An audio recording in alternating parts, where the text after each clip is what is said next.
चलो भाई देखो अपने काका। डॉक्टरों का कहते कौन जो जो चीज बताई देते न हम कहीं नहीं पावत ही। का काका हाँ का करता हा हाँ कहीं तेज से बोला। कहा तई हिया का करता हा। ये भैया ऐसा है ना कि डॉक्टर बोले हैं कि हवा ले पानी पिए क्या, हवा लाइक पानी पिए क्या।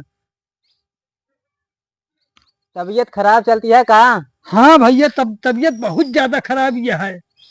अच्छा हाँ हवा ले जिंदा रह बे। कहा तही हाँ भैया। डॉक्टर खिया घर है हा। हाँ तब कनवा के अपने मैकिए लग गए है कि नहीं। मैं किया तो हम ना लगे रहे भैया। ना ले गिरे हा। नहीं अरे तो डॉक्टर कहे हुए यार हल्का खाना खाए हवा खाए कि ना कहे हुए यार। हल्का खाना खाए क्या, हाँ खिचड़ी और का यार। मतलब उर्दे खिचड़ी खाए के मतलब के खाए के रहा ही पड़े। और का भूखे रहबत का दिन कई दिन चलबे तू। 3 दिन हो गया है डॉक्टर बताए दे पे। अरे यार पहले जाए डॉक्टर से फिर से पूछा अब काने के माइक लेते जाया ठीक है ना। ठीक है भैया। हाँ